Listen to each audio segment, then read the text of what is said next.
Welcome back to more Necrobarista. I saw we had this here. I can't do anything with it. Oh, no I can. I mean, let's read it. Oh. I forgot, I missed this part last time. I do apologize.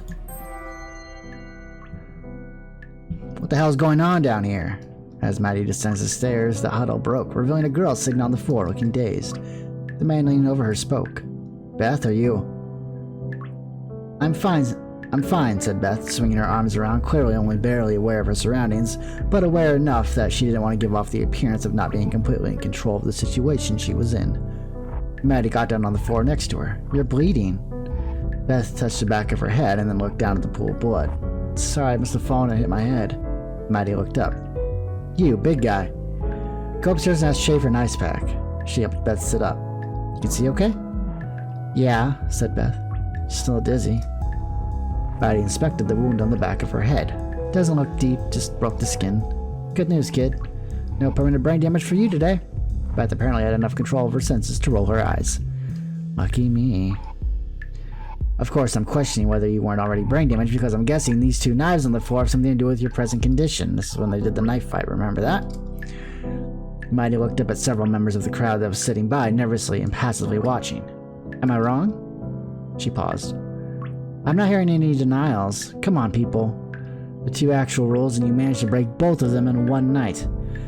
The man Maddie had sent upstairs came back down with an ice pack she had requested. Shay said he can bring first aid if... Not necessary, said Maddie. Here, she said, handing the ice pack to Beth. Hold that against the back of your head. I'm not sure if it does anything to blood flow, but it'll at least numb the area. Why would I want to be numb? Better than being in pain, said Maddie. Then again, I am talking to someone who just decided that a fun way to spend an evening would be to try to avoid the wrong end of a steak knife. Maddie scanned the rest of the group. Anyone else have any wounds? Don't hide them if you do. It's just me, said Beth. No one even got cut. And no one's going to get cut, said Maddie, looking up and speaking to the crowd. Come on, people. I don't care who you are, as long as you're here you have real blood, and I can't have you bleeding all over my floor. You can't just wash bloodstains out of a wood floor. Maddie pointed to the staircase. I think you all should find something else to do. You can stick around upstairs, but if you cause any trouble, we do have ways of removing you, and no one wants that. Some of you, this might be your last night here. Don't force us to put it to a swift end. Everyone shuffled toward the staircase, including Beth, who had managed to stand up. Maddie grabbed her by the arm. Not you.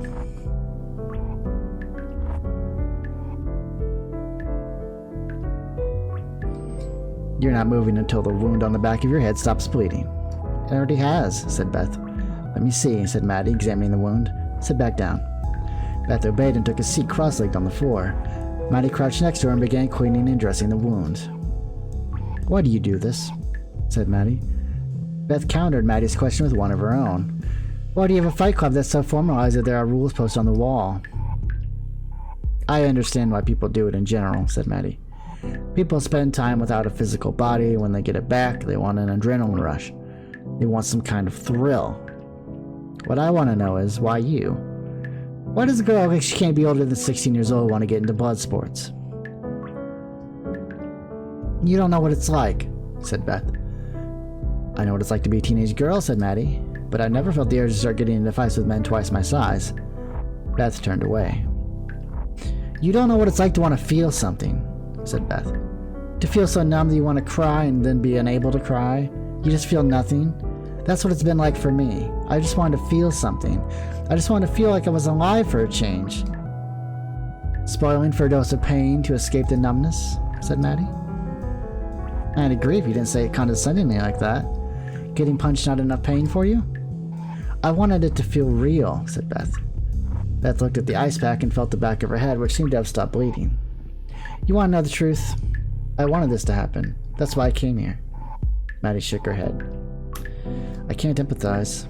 It's clear that I've not gone through what you have, so in the absence of empathy, the best I can offer you is my sympathy. Are you done bleeding? Have you gotten your fill of thrills? Yes to both, said Beth. You'll probably be fine without a bandage, said Maddie. You're lucky it was only this bad. You can stick around if you want to, but try not to do anything too physical. I wouldn't want you to open up that wound and start bleeding everywhere. I think I've had enough for one night, said Beth. I'll see myself out. If you're ready to go, then go, said Maddie. But I don't want to feel like I'm chasing you out. Beth followed Maddie upstairs. Kyle was waiting for them by the bar. Beth, he said. I'm, sorry about the whole, you know. Don't be, said Beth. I had a lot of fun tonight. Me too, said Kyle. You know, you really had him at the ropes toward the end. In fact, I feel like I couldn't leave this world on a better note. I just thought I'd stick around and see if you, were okay. I was just about to leave, too, said Beth. Want to leave together? I'm curious about how well things work. Sure, said Kyle. The two fighters walked to the door of the cafe and walked down the catwalk toward the terminal exit. You're a real fighter, said Kyle. Thanks, said Beth, politely responding to his compliment. Not like me, I mean, said Kyle. You really know what you're doing. Beth smiled. Kyle wasn't praising her just to praise her. He actually noticed her skill. Where'd you learn to fight like that? He said. Beating people like you, said Beth. Ah, said Kyle. Guess I'm the last in a long line of guys who had no idea what they were doing? Hopefully not the last, said Beth. They reached to the end of the terminal and Kyle got ready to step out. Hold on, said Beth. Shall we do this together? Kyle blinked. Sure. All right, on 3, she said. 1, 2. On 3, they both stepped over to the threshold. Beth stumbled onto the street and looked around her. Kyle was nowhere to be seen, somehow vanished from existence. Beth looked over her shoulder through the still open door and paused for a moment before pulling out her phone to call for a ride. Okay. Well, at least it had a somewhat happy ending. They could move on. It's always a good thing. Oh, there's another one. Sometimes I just sit.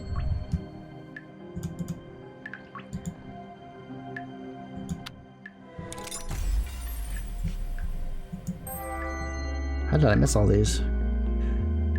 Shay came down the stairs and noticed that Kashan was still seated at the counter, staring into a glass of something. It was a mixed drink of some kind, but didn't look like coffee to Shay. Mind company? Said Shay, leaning to the seat next to Kashan. By all means, said Kashan. I don't see anyone else using that seat. Well, you might have been using it, said Shay. As a buffer. I'm not looking for conversation, said Kashan. But I'm not really looking to avoid it either. That makes 2 of us, said Shay. He leaned across the counter and reached down, locating a cup and a bottle purely by touch from a familiar nook in the bar. He poured himself a finger of whiskey, just enough to warm his tongue. Kashan continued staring into his own drink, his expression unwavering. Shay shrugged and sampled his own drink, feeling the warmth of the drink as the whiskey spread down his tongue and trickled down his throat. He set the glass down. The next few moments passed in silence as Kashan continued staring into his own glass, and Shay absently turned his empty glass on the counter. Kashan finally broke the silence. If you're waiting for me to finish off this drink so you can offer me some of whatever that is, you might be waiting a long time, said Kashan. I wouldn't offer you this, said Shay. It's a special bottle. Older than I am. Something like that ought to be kept in private, don't you think? Said Kashan. Shay shrugged. I have no problem with letting people sample it if they want it. This bottle has a way of never running empty. But a whiskey like this, you don't just get it there by sitting passively. You gotta at least take the step of asking for it. Because it only gives when people are expecting to get. If I offer, it won't work. Sounds like you have a bottle that is in the business of filling people's subconscious prophecies, said Kashan. That does seem to be the case, said Shay. I tried to think about it. Bad juju. Juju? Is that a real thing here? As real a thing here as it is anywhere, said Shay. Kashan looked contemplative for a moment. The bottle's in the business of fulfilling people's expectations. What happens if I expect you to pour me a drink and find the bottle empty? Don't, said Shay, cutting him off. Don't even get me thinking about it. Because if I start thinking about it, it might happen. I've got a good thing going here. Don't jinx it. Alright, said Kashan. Sorry if I mess with your mojo. Or juju, or whatever it is. I didn't mean to break anything. It's not as fragile as that, said Shay. This isn't the first time I've had this conversation. Just why play with fire if you don't have to, you know? I think I will have some of that whiskey, said Kashan. Lord knows I'm not making any progress with this. He looked at the drink in front of him and pushed it aside. Shay smiled and reached behind the counter for another glass, pouring a single finger for Kashan. Kashan took a sip. That's smooth, he said.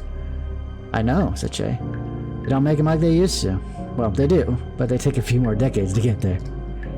Kashan cleared his throat and started coughing. He pounded his chest with his fist and let out a wheeze before settling down. You alright? Said Shay. Yeah, said Kashan. I think I'm alright. Whatever rut Kashan had been in when he sat down, he seems to be out of it by now. There was something about that dry whiskey that had a way of catching people's throats by surprise. And there was something about a coughing fit that had a way of getting butterflies out of his stomach. Maybe it wasn't much, but it was something. Chase smiled as he put away the bottle, giving it an affectionate pat as he set it down. One last case of postmortem depression in the world. Good job, Pappy. Good job. Okay, I think that's it. Let's go. Let's go. Whoa. Who wants to live forever?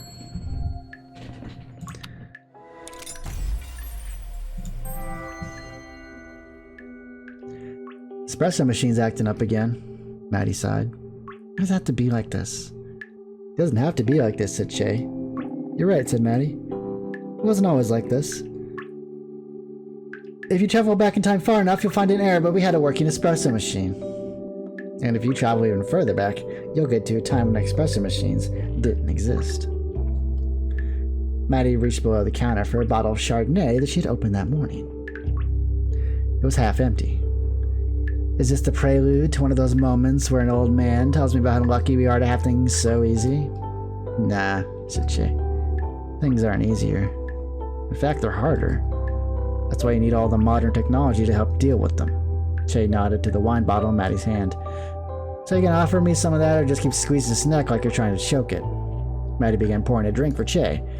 So what were things like back in the old days? Well, for one thing, we didn't need glasses back then.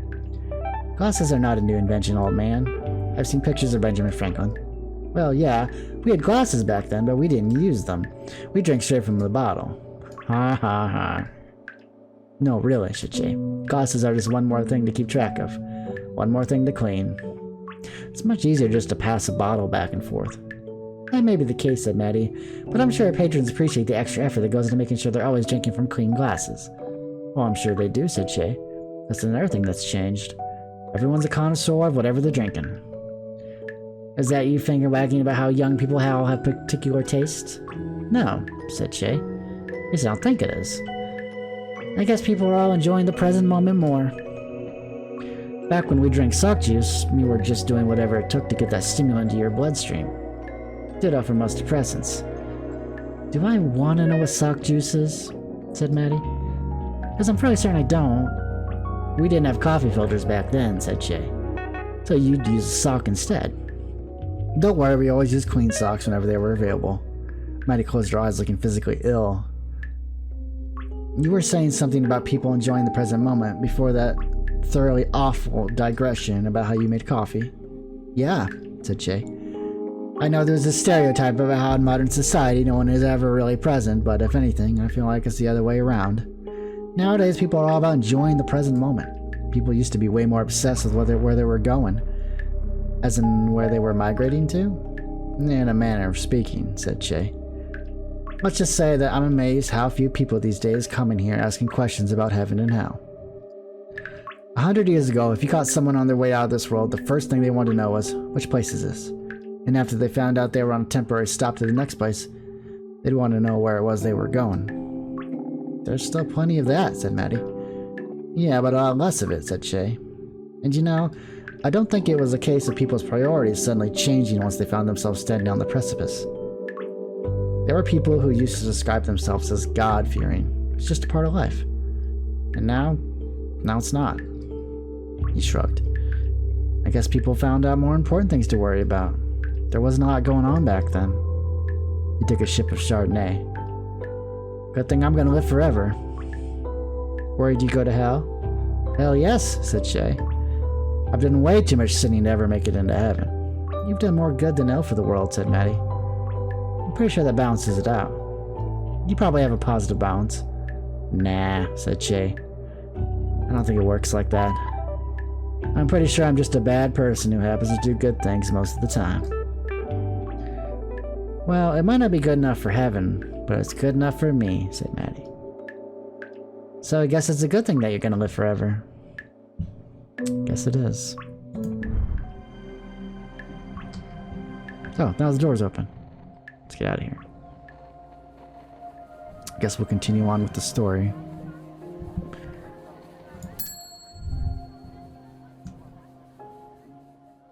"15 minutes already? Jeez. The stories get kind of long. Sorry if you don't want to hear them, but you know, it's all about the lore.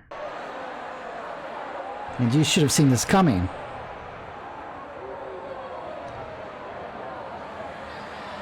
This is on you. There's no question. You are a failure. The council is going to take the cafe away from you. And you should have seen this all coming."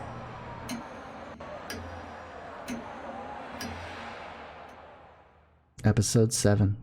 Ghost.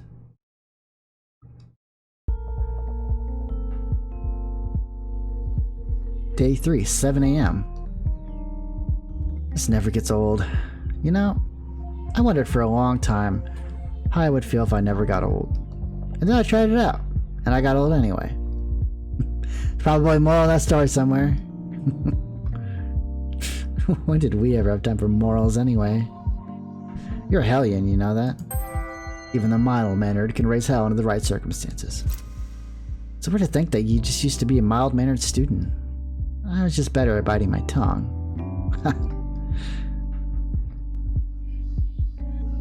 If anything, I was just hoped that I was able to make your life a little more interesting. We've had a pretty good run, mate. I don't want you to feel like I wasted my time on you. Or that having you in my life hasn't been an absolute bloody privilege. Can we do this later? Oh, of course. I reckon I see someone walking over. Can you get the machine ready?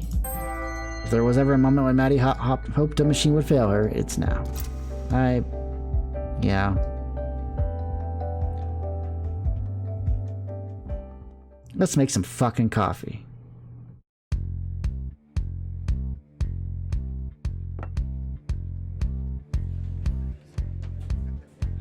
Here you go. Again, sorry for the wait. Thanks. If it were anywhere else, I'd just not come back. But the beans. And I promise it won't happen again. Thanks for your patience. How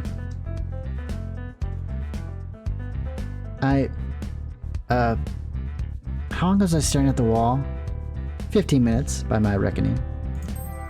Jay's method of reckoning might mostly be based on hunches, but his hunches are formed by more experience than you can fit into most science textbooks. What the hell? I came inside from sweeping up the front and just saw you staring blankly into your mug while that customer was just standing there. They were being very patient. I have no idea how that happened. I feel terrible. It's no biggie. Like you told me the other day. Our roasts are iconic enough that we can afford to get away with stuff like that once in a while. Well, yeah, but the context of the conversation was when we fought off dozens of Ashlings that didn't believe us. How did Ashley even find the time to make that many of them? When we were told them we weren't stray pieces of cutlery. Yeah. We probably shouldn't let that happen again. Trust me. It's not on the agenda. But like I was saying, people love this place, even if they sometimes have to wait 15 minutes for the barista to stop hyper-focusing on her coffee. Yeah, I don't know. This isn't meant to happen. How long have you been awake? I think maybe 3 days? Good lord. That bad, yeah? I'm honestly amazed you're not seeing things. Oh, I'm listening hardcore. No worries there. Also, I keep seeing faces and coffees. That's saying anything interesting? Nothing but echoes of my internal monologue. There's a lot of room in Maddie's head for those ideas to bounce around and revisit her. More espresso, less depresso. I'm sure it's a fun time. It's a blast. At least your hands don't need to be too steady to make coffee. See, I wouldn't necessarily agree with that. Shh. Anyway, speaking of coffee, you should make some. I'm already like 15 shots deep, man. I think I'll die if I have any more. No, Maddie. I'm saying you have a job to do. Sorry, I feel like you're trying to lead me into some sort of conclusion here, but... For the customer right here, who I'm assuming is wanting a coffee. Oh, shit. My bad. Haven't slept for... What can we get you? One latte. One soy flat white. Simple things can sometimes pull you back down to earth. At the very least, if there's a reason you miss having both feet on the ground. Sure thing. Feel free to take a seat. We'll bring them over. Man. Yep. 15 shots though? Really? Because just saying, at some point you're gonna hit a lethal dose. I have some insane tolerance happening here. There are some things that Maddie has a hard time tolerating. Caffeine is not one of them. I think. I hope. Right. Well, I respect your right to make a complete idiot out of yourself and die in the process. I'd be a hypocrite if I didn't. Ha! I can't believe everyone's gonna know me as the person who killed her boss in a botched necromancy attempt. The only thing worse than getting caught practicing necromancy is getting caught failing at necromancy. You know? That's how a street rep right there. Council's gonna be too afraid of me to screw with me. I don't think they're too intimidated by you, fortunately. Damn it. Let's not worry about them for now, though. What should I worry about instead? Nothing? Buddy. I tried. Hey, actually, where's Ashley? Sleeping upstairs? We're not gonna get much out of her for a few hours at least. And Kashan's gone off somewhere in the terminal with Ned. They're around. Somewhere. Good that Ashley's getting some sleep though. Imagine if you did that. I'll sleep when I'm dead. Uh-huh. But also, she's okay, right? Yep. Just need some rest and maybe a few days of tapering off caffeine. Oh, she's gonna be cranky. As a mule. Well, I have that to look forward to. I'm sure it'll be plenty of fun. What can we get you? What roast do you have today? Let me see. We've got your standards, espresso, Italian, city. No, I'm looking for something fancy. Fancy, you say? What do you have in mind? I don't know. Something new, different, special, artisanal. Psst, Maddie. What? In English, that word translates to artisanal. Thanks. Anytime, mate. We've got a pretty nice house roast that you might like. What else can you call a coffee that feels like home? The beans are sourced from a faraway land enchanted with subtle magics. What land? Tell me. They're from Brisbane. What else? I'll give you our secret blend if you stop holding up the line. I'll take it. Go sit down. I'll bring it over to you. What were you gonna give them? I was just gonna take a blowtorch to some espresso beans. For the cultured consumer who can truly appreciate espresso brulee. Come on, Maddie. What? Don't be ridiculous. I don't know what you mean. I mean, that's a waste of time for you to do that when you've got people to serve. Be right back.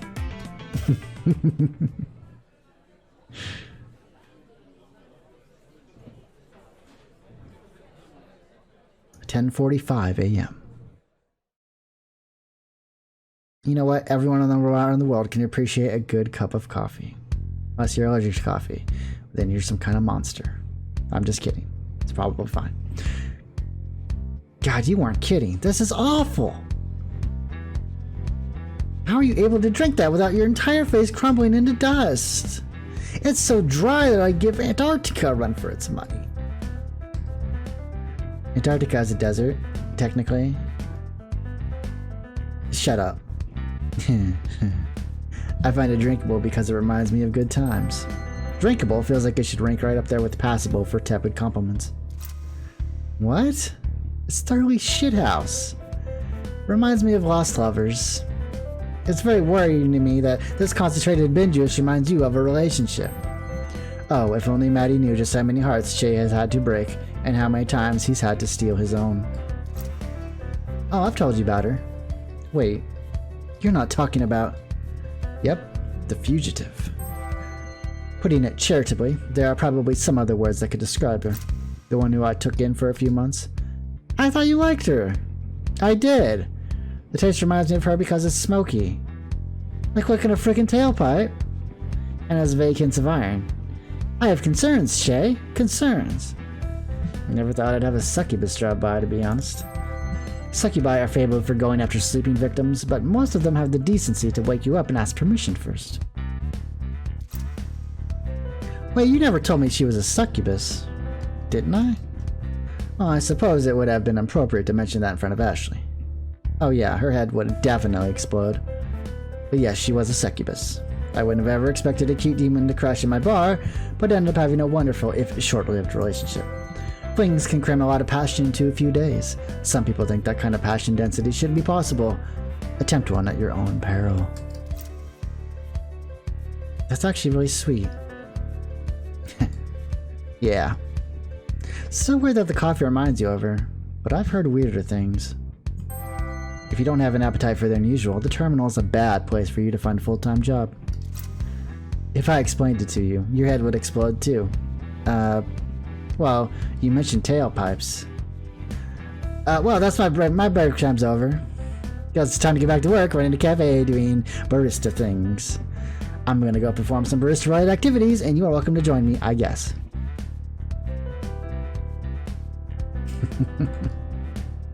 Don't forget to water the plants. It wouldn't be accurate to say that Maddie had one job. She's had a lot to deal with, but that plant needs some love. Water them yourself. It's your job. Busy. Goodbye.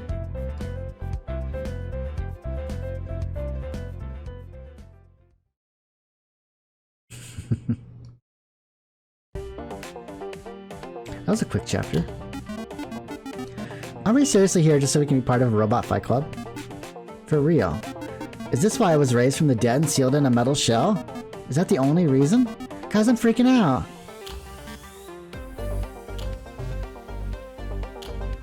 Why aren't you saying anything? Guys!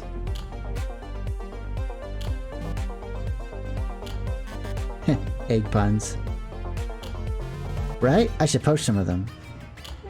Seriously, is this not a big deal to you? Nah. We only fight if we want to, and it's all in good fun. You're really endorsing capturing creatures and forcing them to fight one another? Sure, why not? It's not like we really have the capacity to get injured or bleed. Ethics schmectics. Unbelievable. You two are unbelievable.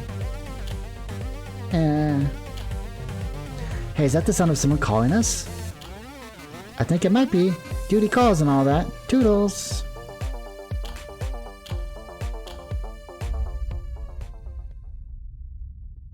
Toodles.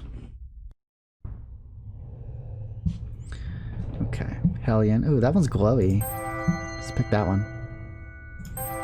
Tolerance, house, plants, latte, fugitive.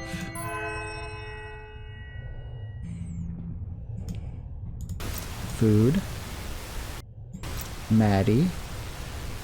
Plants for terminal. Also Maddie. The terminal. Also the terminal. And food. Okay. I don't know if we needed that many terminals, but we got them. Hopefully we can unlock more story stuff. I'm really digging the stories. I'm liking this game in general. This game's awesome. Oh, this music. I love this music. I never want it to end. Oh, I could just like sit here and just like hours. Maddie's inbox.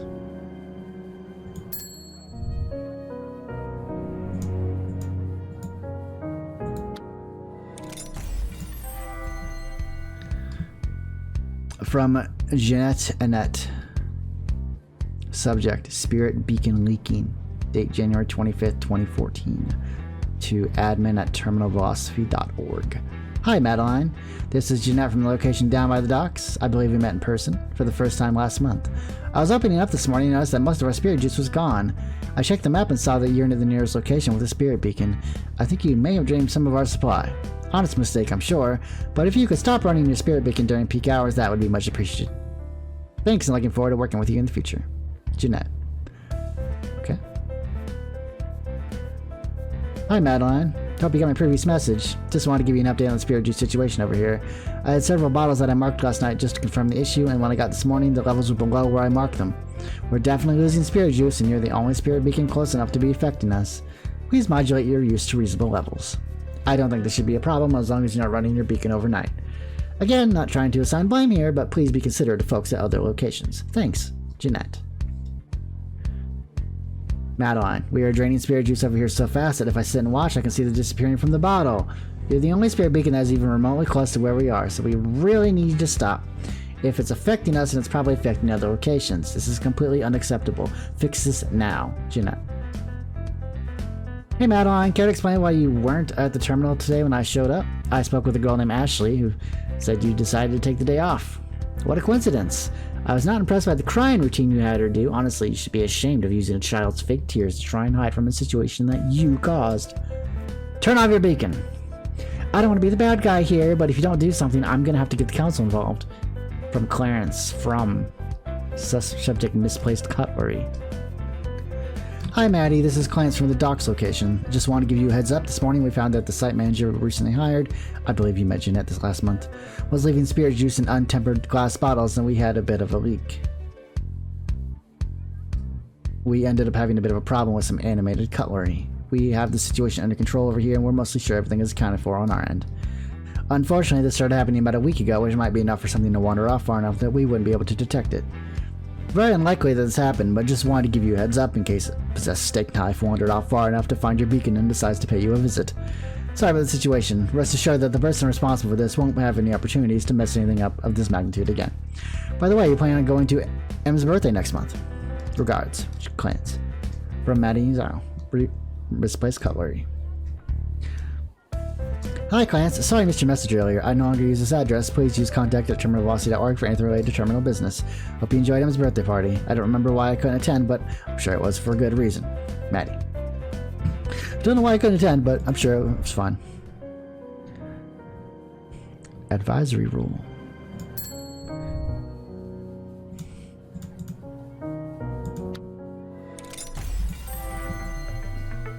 This will be the last one, then I'll call it. Maddie was washing her hands when Ashley poked her head around the corner. Here to confess something or here to ask for something? Thought Maddie to herself as she dried her hands and turned her face to the girl. The grin on Ashley's face confirmed that it was the latter. Maddie arched an eyebrow and turned to the coffee grinder. Ashley stepped around the corner and stood close enough to Maddie to occupy her field of view. Every time Maddie returned, Ashley again repositioned herself. She was waiting for Maddie to notice her. After a minute, Maddie decided that having Ashley hovering around her was more distracting than indulging whatever it was she wanted to talk about. What do you need, Ashley? I don't need anything, said Ashley. Though now that you mention needing things, I think you might need something. Such as an advisor. Ashley smiled triumphantly as she delivered the word. Uh-huh. What would I need an advisor for? To advise you, of course, said Ashley. And I suppose you have a suggestion for who I should take on as an advisor? Well, said Ashley, now that you not mention it, I'm not too busy. I could be your advisor. Because you're an expert on advising. That's what an advisor needs to know about. And what makes you an expert on advising? I've been learning a lot about advisors, said Ashley. They get to help make important decisions, and then the person they're advising has to take responsibility for them. That's why I make a good advisor. Because you don't want to take responsibility for your actions. I take responsibility for my advice. But if someone follows my advice, then that's their decision and their responsibility. Duh. I don't think I need an advisor, said Maddie. Oh, but you do, says Ashley. Are you always complaining about how busy you are? Yes, said Maddie. So busy that I don't have time to have extra counseling sessions with you. I'm not going to be a counselor, Maddie. I'm going to be your advisor. The difference being, counselor counsels and an advisor advises. Of course, said Maddie. Busy people always seem to have advisors, said Ashley. The Prime Minister has advisors. Presidents too. All the most important people have advisors. Their advisors tend to be more experienced than they are, said Maddie. Advice travels from those who have it to those who need it. Well, I'm doing fine, so I don't need advising. But you could do with some advising, and I'd be happy to give you all the advice I've got. Plus, you're more important than I am.